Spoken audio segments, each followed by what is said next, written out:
Hi friends, இன்றைக்கி நம்ம ரவா தோசை எப்படி செய்கிறது அப்படிங்கிறத பார்க்க போகிறோம். அதுக்கு ஃபஸ்ட்டு 1 கப் ரவா எடுத்து 1 டம்ளர் தண்ணி ஊற்றி நல்லா ஒரு 5 மினிட்ஸ் ஊற போட்டுருங்க. அதுக்கப்புறமா அதில் 1 கரண்டி அளவுக்கு அரிசி மாவு சேர்த்துக்கோங்க.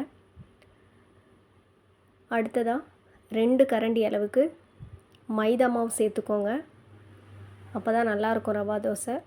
இந்த மைதா மாவு சேர்க்கறதுனால லைட்டாக அந்த விழுவிழுப்பு தன்மையும் நல்லா டேஸ்ட்டும் கொடுக்கும் இந்த ரவா தோசைக்கு.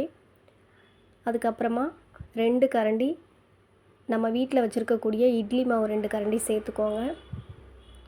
ரொம்ப நல்லாயிருக்கும். அடுத்தது இதுக்கு தேவையான பொருட்கள் எல்லாம் ரெடி பண்ணி வச்சுருக்கேன். அதெல்லாம் ஒவ்வொன்றா நம்ம இப்போது இந்த ரவா தோசை மிக்ஸில் நம்ம சேர்த்துடலாம். ஃபஸ்ட்டு மிளகு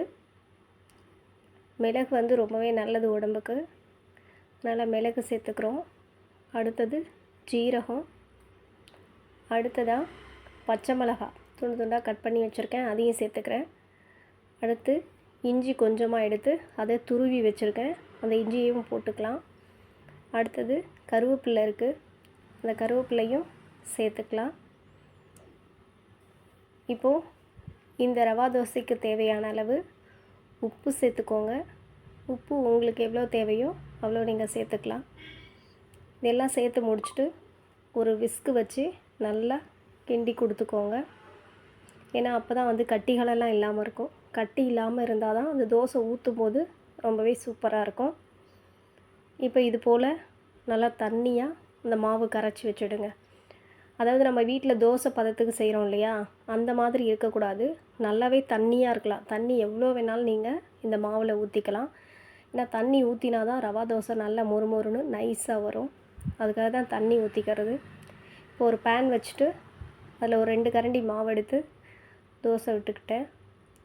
இப்போ நீங்கள் தோசை ஊற்றின உடனே நீங்கள் என்ன பண்ணிக்கலாம், அந்த வெங்காயம் கட் பண்ணி வச்சுருக்கோம் பார்த்திங்களா, அந்த வெங்காயத்தை எடுத்து அது மேலே தூவி விட்டுட்டு எண்ணெயோ இல்லை நெய்யோ உங்களுக்கு என்ன விருப்பமோ அதை நீங்கள் சேர்த்து தோசையை நல்லா மூடி வச்சு வேக விட்டுருங்க.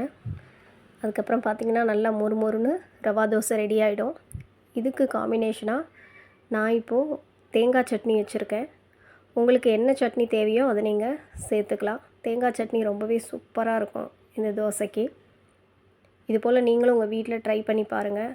ரொம்ப டேஸ்டியான கிறிஸ்பியான ரவா தோசை ரெடி ஆகிடுச்சு. சேனலை சப்ஸ்கிரைப் பண்ணுங்கள், லைக் பண்ணுங்கள், ஷேர் பண்ணுங்கள், கமெண்ட் பண்ணுங்கள். தேங்க்யூ ஃபார் வாட்சிங்.